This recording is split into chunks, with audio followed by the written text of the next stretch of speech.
Bismillahirrahmanirrahim. Alhamdulillahilladzi bihi tatimmus shalihat. Asyhadu an la ilaha illallah wahdahu la syarikalah wa asyhadu anna Muhammadan abduhu wa rasuluhul mab'uts rahmatan lil alamin, amma ba'd. Uhayyikum jami'an bi tahiyatil Islam. Assalamualaikum warahmatullahi wabarakatuh. Para pimpinan KPK yang saya hormati, Pak Wawan, Pak Nawawi, Pak Amir, Bu Dian. Kami ke sini serius, Pak. Makanya kita bawa rombongan besar lengkap. Seluruh pimpinan DPN, ketua, wakil, sekjen, bendahara umum, dan ketua-ketua bidang, serta beberapa ketua DPW di sini hadir dan juga diikuti oleh seluruh ketua DPW se-Indonesia. Kita ini serius karena saya sebenarnya punya mimpi. Mimpi ini datang dari satu cerita. Dulu Umar bin Khattab menjadi qadhi, hakim, pada waktu Abu Bakar As-Siddiq menjadi khalifah. 2 tahun kemudian beliau meminta mengundurkan diri dari jabatannya. Ditanya kenapa? Dia bilang karena saya cuma terima gaji buta. Dan selama 2 tahun tidak ada perkara yang masuk. Jadi saya tidak punya job. Saya nggak punya pekerjaan. Saya mau mengundurkan diri. Itu satu cerita ketika dalam satu masyarakat jumlah orang soleh lebih banyak daripada orang jahat. Jadi sebenarnya saya juga punya mimpi bahwa suatu waktu para pimpinan lembaga ini rame-rame mengundurkan diri. Karena tidak ada kasus yang masuk, Pak.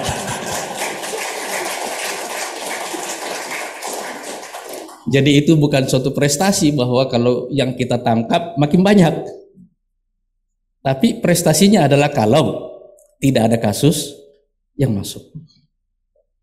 Pertanyaannya adalah, apa bedanya cara agama memberantas korupsi dan cara negara, caranya sistem?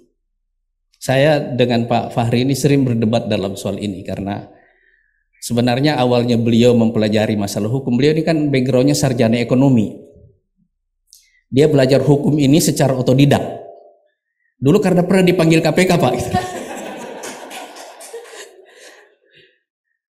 Atau dalam kasusnya Pak Rohmin Dahuri ya. Sejak itu dia marah sama KPK dan dia mencoba. Dia belajar hukum dari dia baca kurikulum Fakultas Hukum di UI, dia baca kurikulumnya, dia baca bukunya secara serius, dia diskusi bertahun-tahun, dan dia tiba-tiba tidak dikenal sebagai ahli ekonomi di Indonesia, dikenal sebagai ahli hukum.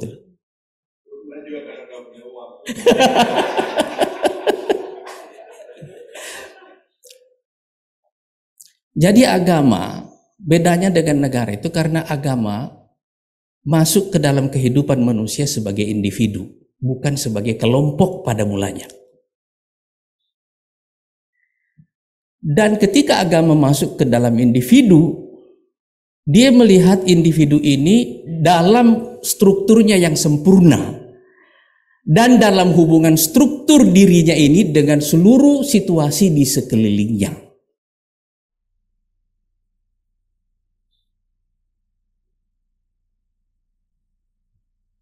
Hubungan manusia dengan harta itu adalah salah satu tema agama yang paling banyak dalam Quran. Tapi begitu kita masuk ke hukum pidana yang berhubungan dengan mengambil hak orang lain secara tidak halal, hanya ada satu istilah yang dipakai oleh Quran, yaitu mencuri. Kalau kita di sini kan istilahnya itu berbeda sesuai dengan pelakunya. Kalau yang mencuri rakyat biasa kita sebut dia pencuri. Kalau dia pakai keahlian tangan kita sebut dia pencopet. Kalau dia pakai kekuatan, pakai senjata, kita sebut dia perampok.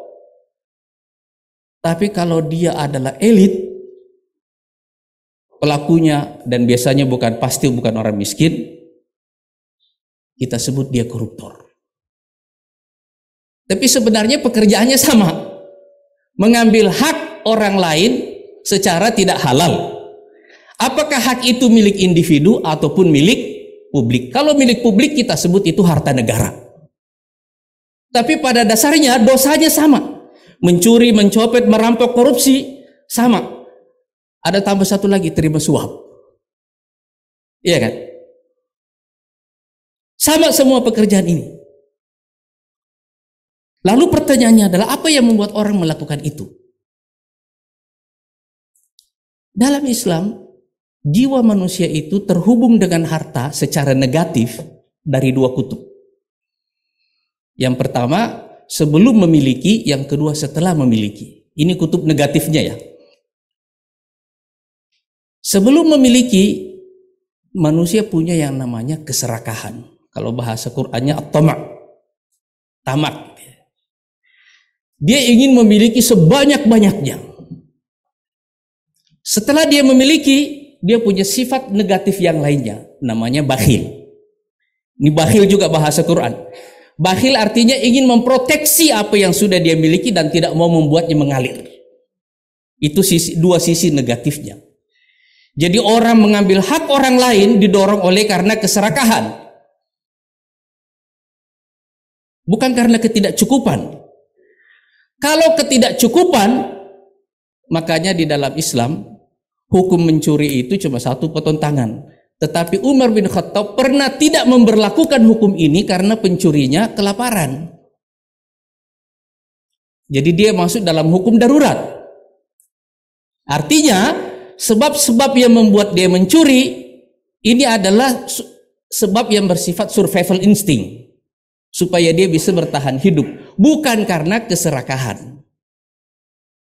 Tapi kalau dia sudah serakah, setelah itu dia kumpulkan hartanya, dia tidak mau ini keluar. Makanya coba perhatikan Pak gitu ya. Koruptor itu juga punya sifat yang lain, pelit Pak itu. Termasuk pelit untuk dirinya sendiri sebab dia tidak boleh ketahuan kaya. Iya kan? Dia sudah kumpulin duit ratusan miliar, tapi di laporan kekayaannya tidak sampai segitu. Kan harus kelihatan wajar, iya kan? Lama-lama harta ini cuma disimpan di etalase, di karung-karung disimpan begitu, ditonton-tonton. Tapi ini kan jadi catatan di akhirat, iya kan? Ini persoalan manusia dengan ini. Makanya begitu Islam datang, ini yang diobatin, sisi ini yang diobati dari manusia ini. Yang pertama, dorongan memiliki itu diakui karena itu yang membuat manusia eksis. Tetapi manusia didorong untuk memiliki sesuatu secara halal dan itu yang disebut dalam bahasa agama sebagai kasab. Makanya Pak, Rasulullah mengatakan ar-rizqu ishruna baban, rezeki itu datangnya dari 20 pintu, tis'ata asyara baban litajir wa babun lis-sani'i biyadihi. 19 pintu dari 20 itu datangnya dari dari perdagangan dan hanya satu pintu dari yang bekerja dengan keterampilan tangannya. Pegawai negeri, pekerja, buruh semuanya ini kategorinya sumber rezekinya cuma satu, bukan 19. Kecuali kalau dia bekerja juga habis itu dagang juga 20 sumber rezekinya Pak. Iya kan? Jadi kasab. Setelah dia mendapatkan diperintahkan untuk dermawan. Makanya Pak, perintah zakat di dalam Quran itu sebenarnya tujuan yang utama bukan untuk orang miskin, tapi untuk membersihkan si pemberi zakat itu. Tutahhiruhum wa tuzakkihim biha. Agar dengan zakat itu engkau mensucikan dia dan membersihkan jiwanya. Dari apa? Dari keserakahan, dari sifat pelit itu. Nah sekarang apa yang membuat orang sudah kerja keras mau berderma? Dan apa yang membuat orang kalau melihat kesempatan tapi tidak korupsi? Apakah hukum bisa menghentikan dia? Enggak. Manusia kalau sudah jahat, dia tahu cara mengakali hukum. Kenapa? Yang bikin hukum dia juga. Dia tahu betul. Saya kemarin dengar berita hakim MA di TSK Pak ya. Iya kan? Artinya mau koruptornya, mau hakimnya, mau jaksanya, mau polisinya, ini punya masalah yang sama di depan harta, sama semuanya. Sama, tantangan kita ini sama. Sama seperti laki-laki kalau lihat perempuan tantangannya sama semuanya. Sepanjang kita manusia normal, kita semua pasti tergoda. Begitu juga dengan harta, tidak ada yang tidak tergoda. Makanya ada partai yang bawa nama agama, tetap aja korupsi. Iya kan? Jangan bilang bahwa yang salah itu adalah partai agamanya, bukan. Itulah manusia. Makanya di dalam Islam itu ada kesempatan taubat. Karena kita bukan malaikat. Kita bukan malaikat. Ada orang membunuh, ada orang berzina, ada orang mencuri, sama saja kan? Tetapi itu adalah sifat dasar manusia, dia bisa salah kayak itu. Nah, terus di mana letaknya hukum di sini negara sebagai sistem? Negara ini persoalannya punya limit. Tugas negara yang paling utama adalah mengkondisikan orang untuk menjauh dari sifat ini. Makanya di dalam Islam itu Pak, semua hukum pidana itu turun setelah 13 tahun Islam itu turun, bukan di awal. Setelah masyarakatnya baik dulu, baru hukum pidananya turun. Kebayang nggak Pak kalau jumlah Bapak tadi itu yang Pak Nawawi tadi sebut, jumlah koruptor tadi itu dikasih hukum potong tangan, kan buntung semua tangan para anggota DPR Pak. Iya kan? Jadi Islam juga tahu bahwa begitu dia terapkan hukum ini, dia tahu dia juga tidak mau semua orang jadi buntung. Enggak, orang diperbaiki dulu.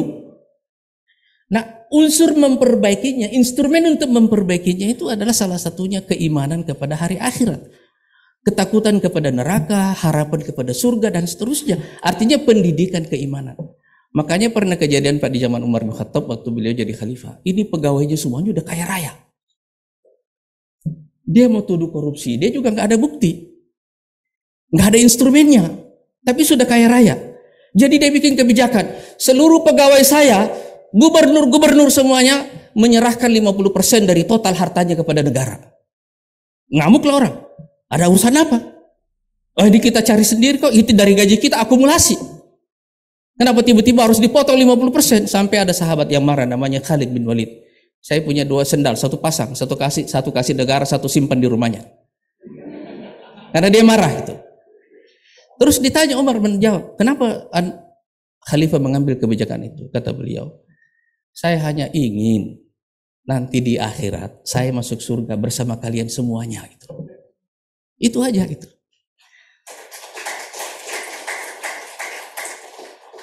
Nah, kalau nanti soal sistemnya, Pak Fahri lebih mengerti dari saya dalam cara menangani sistem. Saya hanya memberikan gambaran filosofis dari perspektif bagaimana agama dan negara menangani persoalan korupsi ini.